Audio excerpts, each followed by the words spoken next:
Now we're going to move on to the questions with our professional experience to talk about your professional experience, being a Asian American in the industry, and any career advice. How did you choose counseling psychology as a major during undergrad, and what motivated you to continue in this line of social work? Sure. I just want to give a disclaimer that I live in front of the MBTA, so excuse me if you hear the T running by. Um, I chose counseling psychology when I was in high school, and I struggled with depression, and a lot of my other peers also struggled with depression. And even though I received, really great care, I remember thinking, this could be way better, right? And a lot of my friends who are struggling, I was like, there has to be a way to make this experience, treatment more available, more easily accessible. So I chose social work because it was in some ways it was like a balance between engaging in the most clinical experience, right, with being able to work with patients, and going to school for the least amount of years because grad school is expensive. So to talk about grad school, what was your experience like getting your master in social work at Boston College? And if you were to do it all over again, would you do it any differently? Absolutely. Yeah. To be honest, my grad experience was pretty terrible. Not because the education that I received was bad, and not because I didn't like being a social worker, but it was kind of this, it was the balance between like my job, between, I guess, the juggle between going to school full time, right? Having my field placement internships, having a part-time job, juggling with like other psychosocial stressors like my family, my boyfriend, right? So it was just kind of this balance and juggling everything, and just having to worry about money like a lot of the time. So I feel like if I had to do it over again, I probably would want to would want to do it part time, just because I could probably focus and engage in my studies a lot more, and I also wouldn't be so worried about money all the time. So that is probably what I would do differently. So at the beginning, we introed through talking about your Boston Children's Hospital experience. Why did you choose to work there while you were obtaining your master's? Absolutely. Yeah. So I decided to work at Children's while I was in school because, in a hospital setting, they had pretty flexible hours. And I really liked that I could schedule my own hours to work, which was really important because, I had a lot of different things in my life that I was struggling. So it allowed me to have an income while I was in school. And also, it was an additional clinical experience that I really got to value. In addition to, my field placement, which is I had to do for school, I really got to learn a lot of the stuff that I had in school and directly apply it to the patients that I was seeing at Boston Children's. And for me, that was like a super cool experience. What other internships would you say or clinical field placements do you think prepared you to be successful in your social work career today? Yeah, absolutely. So I think the clinical experiences that really helped prepare me for my social work experience was when I did college counseling at Benjamin Franklin Institute of Technology. I was in their wellness and support office where I got to work with a population that in my field we call like the walking wounded. So it's a population where they're not like, have like acute, psychiatric needs, but they still have depression and like some more like moderate like mental illness concerns where I got to address them. And also, I felt like it also built up a lot of my macro skills. So macro social work is basically evaluating the needs and resources that a community might need. So I got to help out a lot of patients, a lot of students who, didn't know where they were going to sleep that night, right? Helping students with food insecurity, helping students like try to pay for college, right? And then my second field placement internship that also really prepared me was the Boston Emergency Services team. So, in addition to our urgent clinic, we were basically a mobile crisis team where we did emergency psychiatric evaluations in the community. So, like schools, homes. I've done one in a church. And that really prepared me because I basically saw people on the worst day of their lives, right? When they're feeling like the worst about themselves and they don't want to live anymore.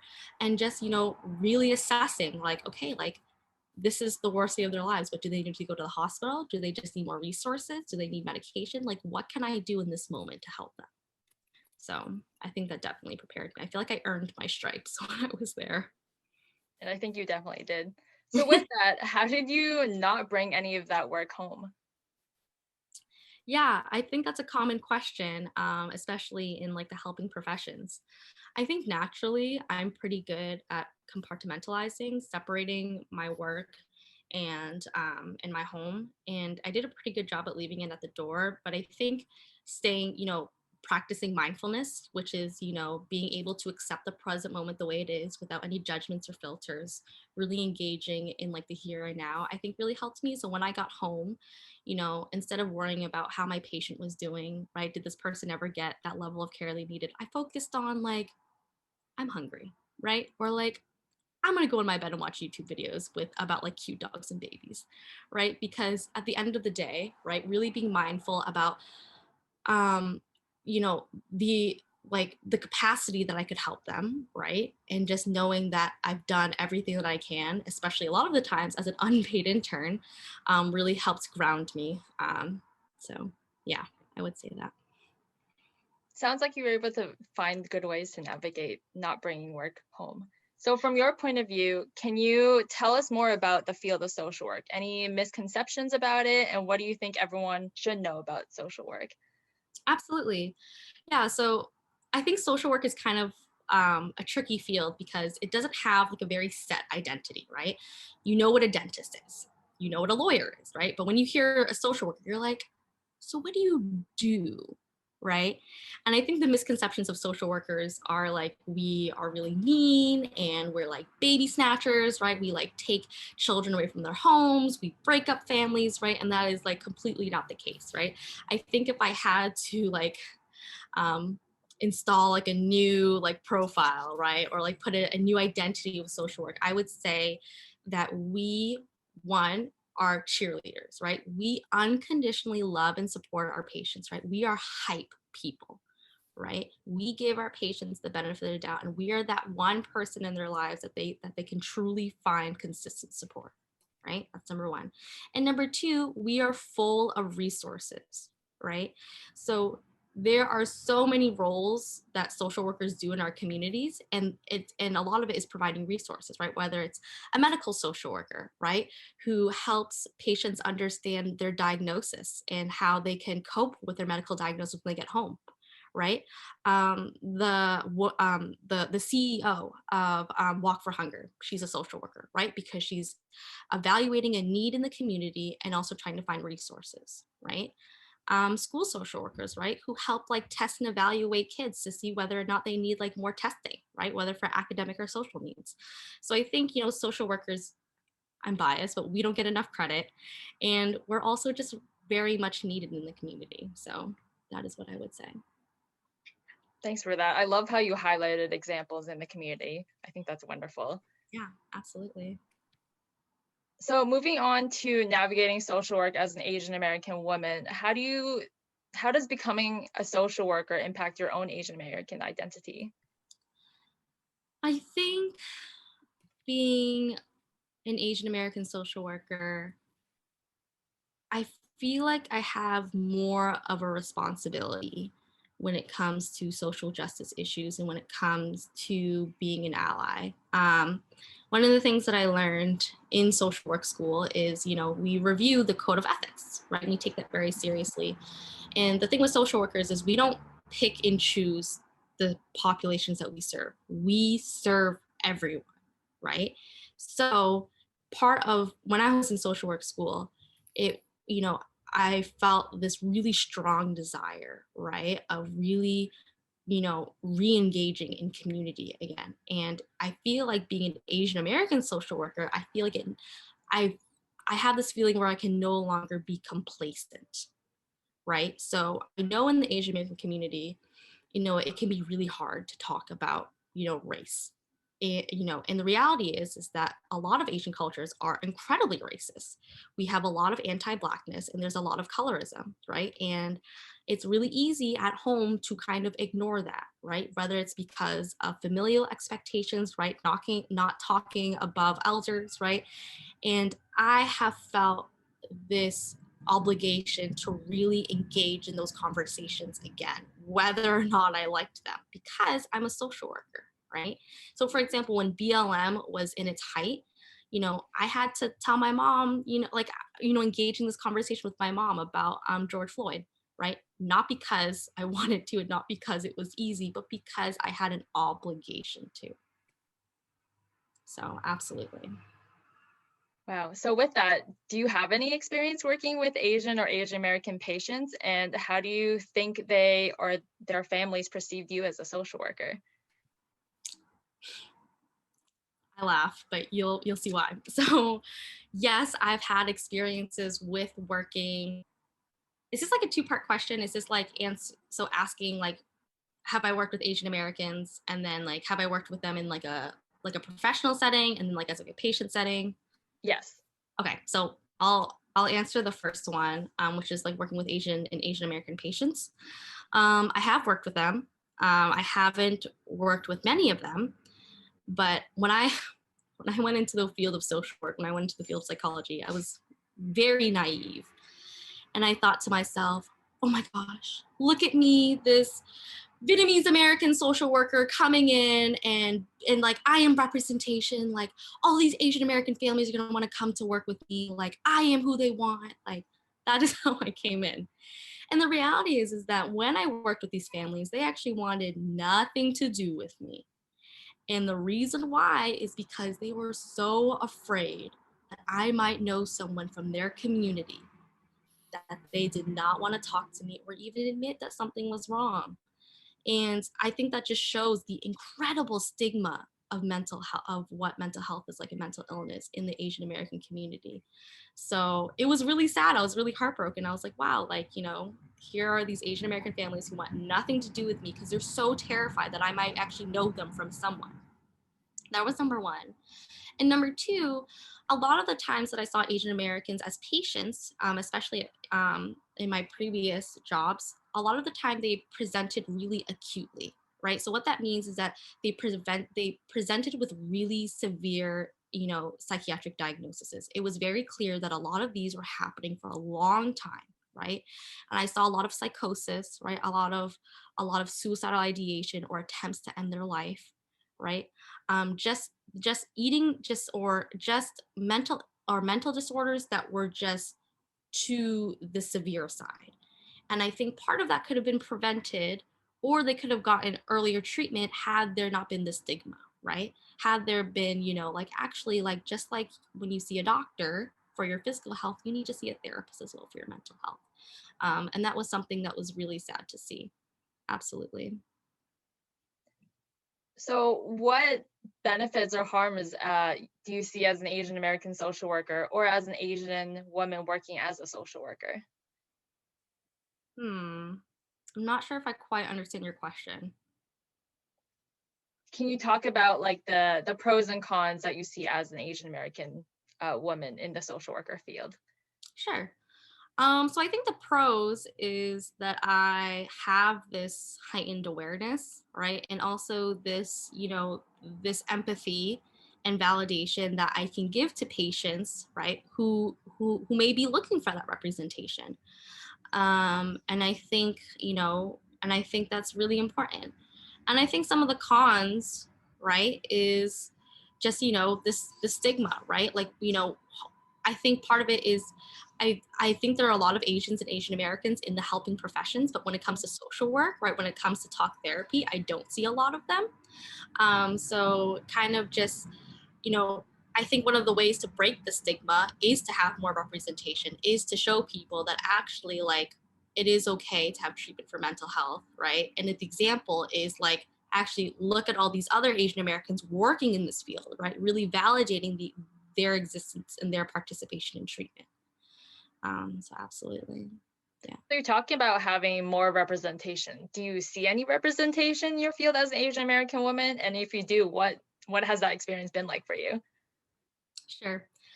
So I have seen representation in my field, but it wasn't the type of representation or support that I felt like I could have benefited from or needed. And here's why. Um, I had an Asian American professor, psychology professor, and I went up to her a lot, asking for advice, right? Knowing that, my parents don't really understand social work, but like so some other older Asian American who could understand where I was coming from. And she basically told me, right, to not pursue a certain internship because she thought I was too gentle and because the internship would be too rough. And I felt like she just really just disempowered me, right? I feel like the whole point of representation is to empower each other, is to validate each other that we're supposed to be here. And when she told me that, in some ways, like it lit a fire under me. And I was like, no, I actually am strong enough. I actually can do this, right? But I also wish, that she supported me, right? And actually said that, like, yeah, like, this placement is different, right? And difficult, but I think you can do this for X, Y, and Z reasons, right? I just felt like she didn't really give me the support that I needed and the validation that I needed that I was here. And I also feel like she also reinforced a lot of harmful like stereotypes about Asian American women, which is that we are gentle and docile and that we can't handle those tough situations. For the record, I am 5'2", and you bet, right? I can do a physical restraint if needed, right? And a physical restraint is when I am afraid, when I need to keep a patient safe or keep them safe from other people, right? So yeah, I'm small, but like I also know that I can do the work. So, with that lack of representation, were you able to find any mentors that you were comfortable asking for help? And if you weren't, what resources do you think helped you along in your career? Absolutely. I did find a lot of mentors along the way, and a lot of them were actually Black and Brown mentors. And I don't know why. I don't know if that was a coincidence. I don't know if it was because I didn't find the representation that I needed, so I looked for representation in other communities. But when I sought them out because I liked that again they didn't keep me complacent, right, in my ideas and in my biases. That's number one. And then number two, I found what was the most helpful resource was really asking about their experiences. Um, for those of you who are still students, adults love talking about themselves. So asking them about their career, their experiences, how they were able to manage a certain situation, how they were able to um, do something, a lot of that, and sometimes I would go to them for personal questions. Like I'm in an interracial relationship, and that already creates several layers of, complexity. So I'd go up to some of my mentors and be like, hey, your partner is white too. How did you handle X, Y, and Z? Right. So yeah, I think that's definitely how I was able to utilize my mentors. So that's a little bit about exterior environment and your mentors. What about familial? How did your family respond to you becoming a social worker? And then what do you think their concerns or their joys were? Sure. So my parents were not thrilled about me going into social work, but not because of like the stereotypes or whatever misconceptions are about social work. I think one of the reasons why they weren't happy with it was because I used to work at a job where I was getting physically hurt by my patients every single day. I was getting kicked, punched, bit, you know, patients have attempted to stab me, patients have tried to push me down the stairs, I've had a metal pan whipped in my face, right? And I would come home, one, covered, with bruises, with blood that's not my own, right? And they were just kind of like, are you sure this is what you want to do? And I was like, yeah. And they were like, why my daughter? Why my 5'2" daughter? Right. So I think it was more out of safety, just being like, do you really want to do this? Right. And then also, I think the second reason is in Vietnamese, there's not a social work is not easily translated. Psychology is, right? You know, they understand that I do something around psychology, but a part of it is also like they couldn't really understand, right? Like, you know, there is no like direct translation of like suicidal ideation. There's no direct translation of like talk therapy. So like they know what I do, but it's also, I think in the beginning it was a little hard to conceptualize, being like, so my daughter wants to work with patients who are mentally ill. Okay, what does that mean? So yeah. But now they love what I do. They love that I work at a hospital because of the benefits. They're very practical people. No, I think now they're very proud and happy that their daughter is happy. Yeah, that's great. That was one of my questions where I was going to ask you how they felt about your career now. But that's Yeah, good. I think I was really blessed to have parents who just wanted me to be happy, and they knew that whatever I was passionate in, I would kill it. Right? They were like, you know, they knew that as long as I liked what I was doing, I would do great at it. So I was very happy that my parents, you know, didn't put any other like societal or like cultural expectations on me in that way. So I felt really happy about that. Cool. So we're at the halfway mark and at the last category of our questions, moving on to career advice. What is it that you really love about your job, and what keeps you moving and motivated every day in your career? Absolutely. I think what I love about my job is I love empowering my patients. So I work with teenagers who are like from 12 to 17, and I think being in adolescence is super tough. I would not wish that on my worst enemy. And I think there's just a lot that goes on in adolescence, and I think being able to empower them, being able to teach them skills that they haven't before, being able to see them use them skills and have confidence that they can use them well, I think is so great. And I know when I've had a great session, or I know when I've run like a great group therapy session, when I feel energized afterwards, and I'm like, yeah, yes, like there's like this high when I see patients be able to like have their own insights, and it's just, you know, and I feel really honored when I have a teenager be able to trust me and talk about things, just because, again, like, you know, these kids just met me, right? I'm just like some random Asian lady who's all of a sudden asking like these really personal, intimate questions. So it, you know, I really appreciate it when I earn someone's trust, and I don't take that very lightly. So yeah, I love being able to talk with teenagers. I love being, you know, they're really authentic and genuine, and they'll know right away if you're not. So yeah, I think it definitely keeps me, you know, on my toes and not complacent. Thank you for sharing that.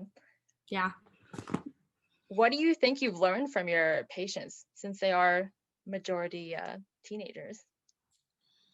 that's a great question. I think the thing that I don't know if I've learned this, but I think it's been reinforced almost, is how important validation is.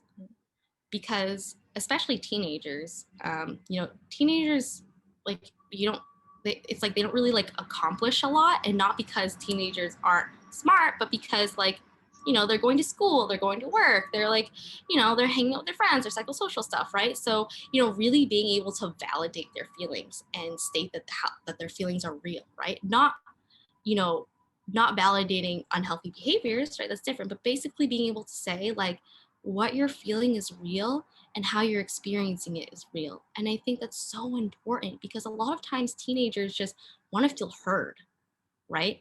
Not that they're wrong, not that they're right, but they just want to feel heard. And honestly, most adults feel that way too.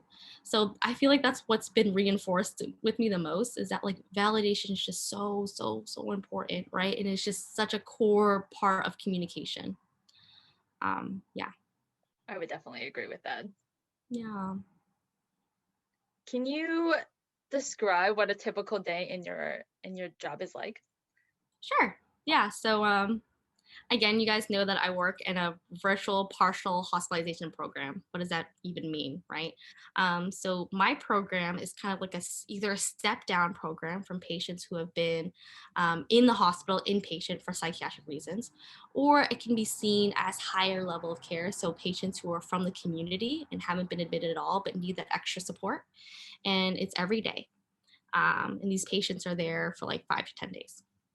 So my day starts at 9 o'clock. I have a huddle with, the medical director, the nurse practitioner, the clinical manager, just talking about like, just like a general talk about how patients are doing.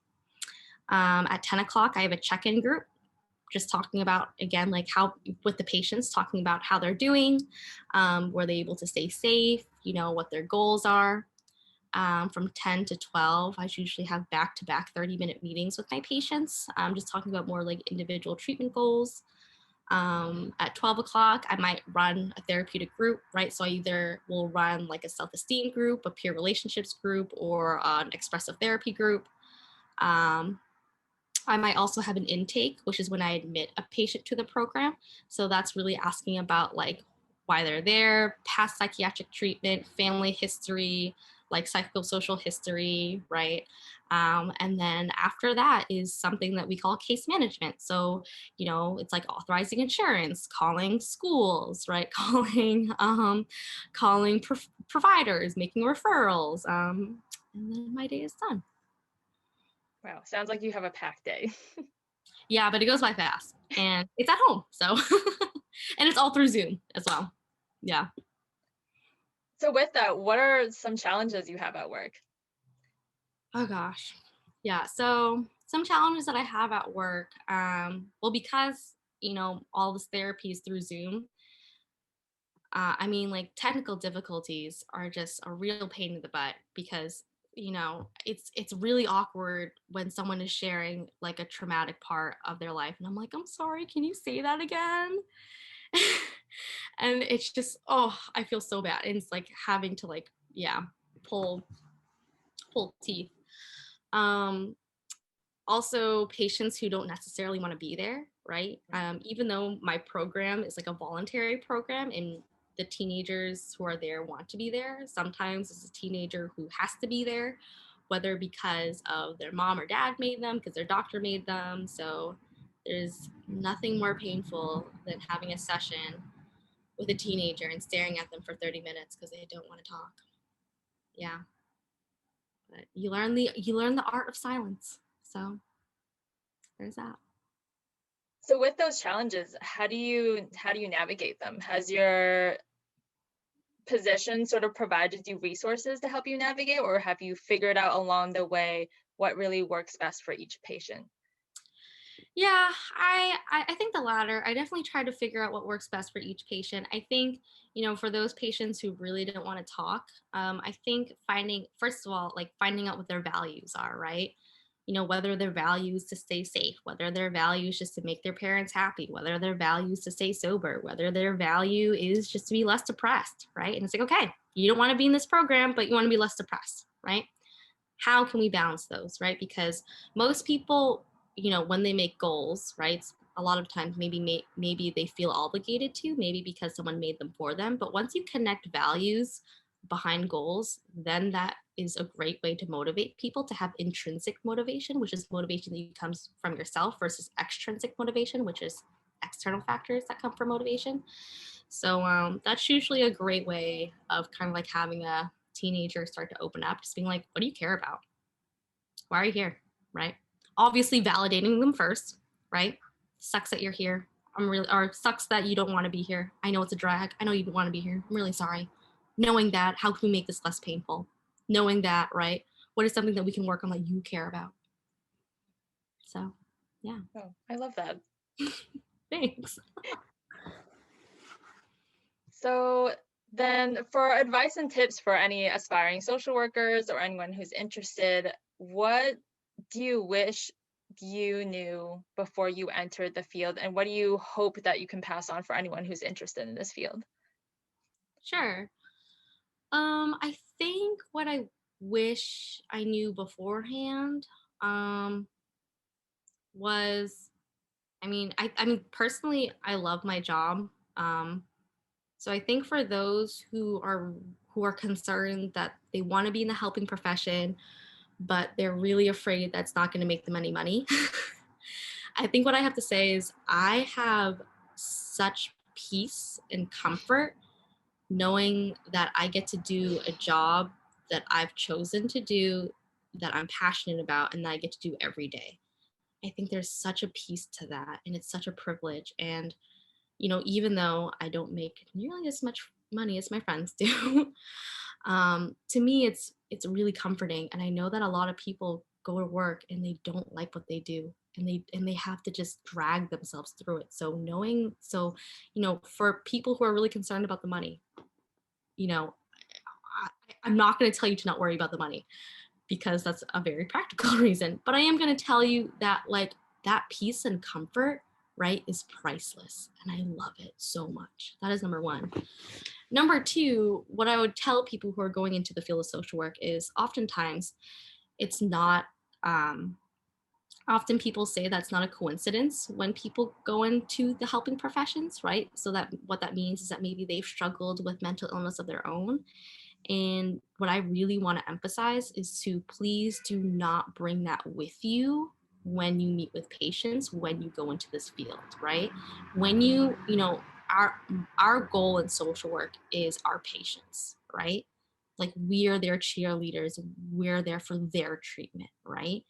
And I'm not saying that you can't be a social worker and have mental illness struggles. I'm saying that you need to deal with that on your own time, right? You cannot bring that into the room with you, right? Because it can really, one, damage the relationship. And also, like, that's not the reason why they're there, to listen to you and to, like, deal with your problems, right? I'm very mindful when I speak to think about, does this benefit, like, when I'm saying this, does this benefit the patient or does this benefit me, right? So being mindful of that. And then lastly, ooh, I was gonna say something, but I forgot. Can't remember. No worries. So I'll bring it up if I remember. I think those are good points that you bring up. And with that, I think it kind of ties it back to how you oh God, Compartmentalize. there we go. No, it's a long word. Yeah. you've you've separated out different sections of your life and how that sort of helped Oh, you along the way. sorry. And I remember the other thing I was gonna say. go ahead. So sorry. My last recommendation for people who want to go into social work is to have your own therapist.